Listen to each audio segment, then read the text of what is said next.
last movie.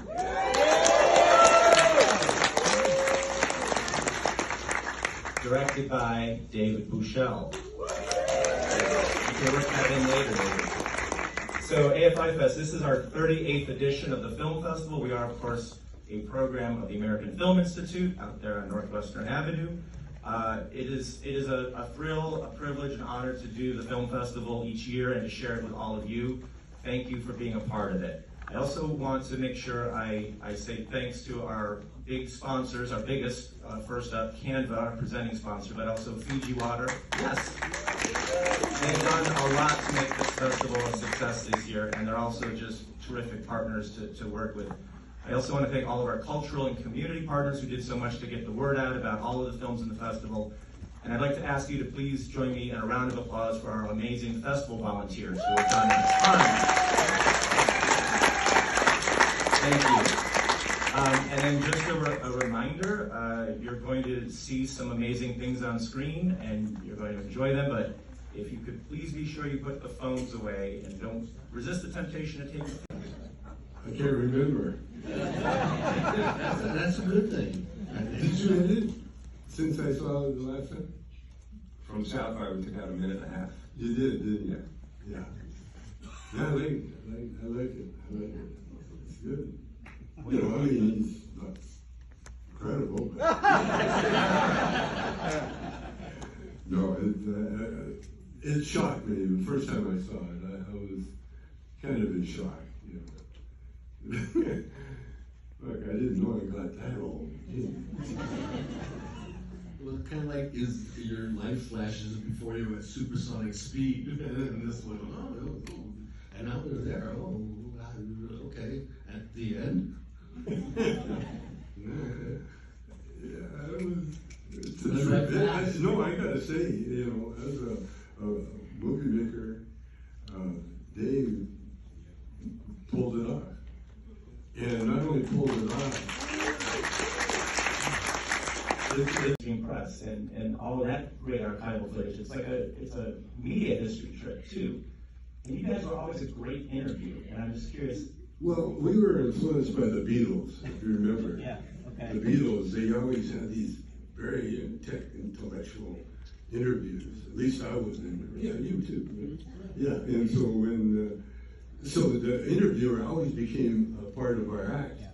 You know, we had a great time with that. You know, that's why Geraldo was so cool. A lot of Geraldo in this film. Geraldo was cool. That's why we ended up with at the Playboy Mansion. You know where I was going with that. That's what I wanted to hear. But I just hope that you were appreciated with those outlets at the time because you guys were always terrific in those interviews. We always surprised them.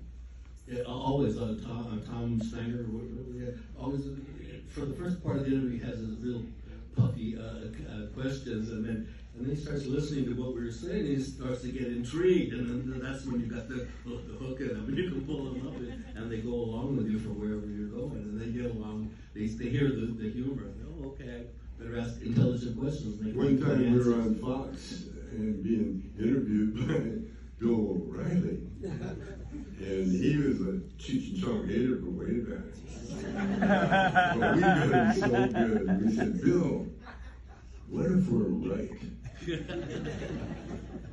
And it turned out we were right. Somewhere, and we're here watching our life story on the screen. Right. Incredible.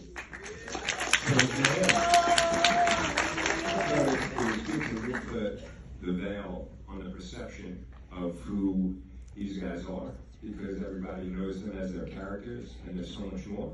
Right. So hopefully the movie gives you what you would expect, but also this kind of deeper, philosophical, intelligent part of who they both are that I don't think a lot of people get a chance to see enough of.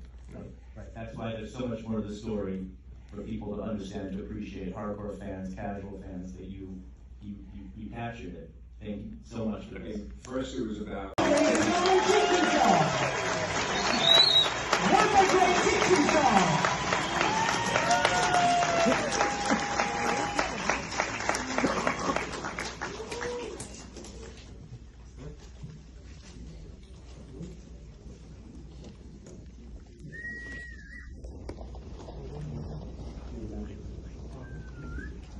Okay, how did everybody like that?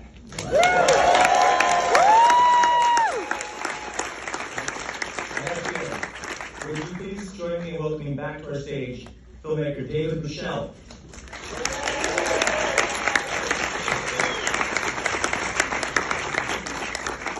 And now I get to say, would you please join me in welcoming CHEECH and CHONG.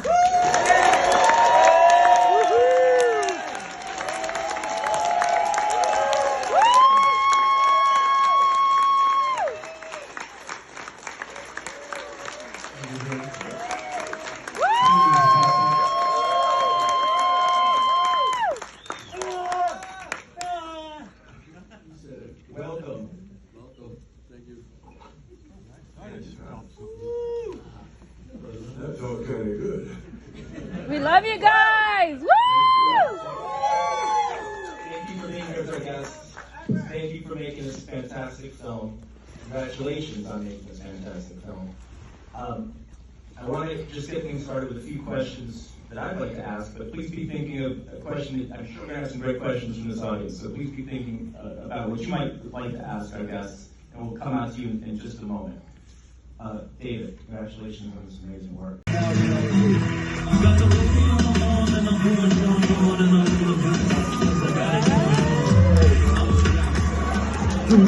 Flame job, man. Anything you want. You know, like the flame job. Maybe gold flames. You like old school pinstriping? Von Dutch style, huh?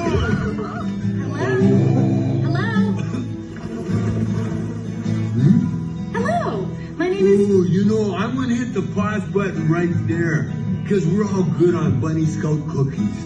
From marijuana movie icon to patron of the arts, CHEECH Marine's massive collection of Chicano art and culture has toured the world as a permanent home. Tommy Chong was sentenced to 9 months in federal prison for selling bongs on the internet. Anyway,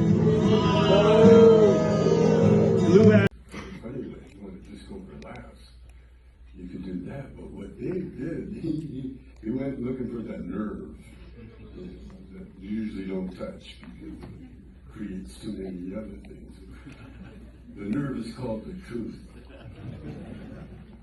And sometimes that truth, when you expose it like that, you can't help it. Just because the thing is about movies now.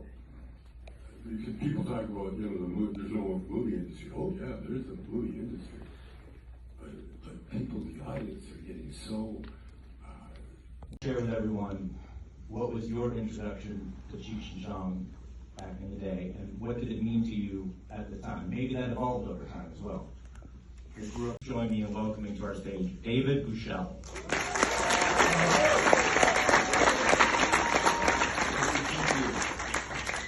Good evening, hometown Los Angeles. I'm Dave, and I'm going to read off my phone because the gummies are about to hit.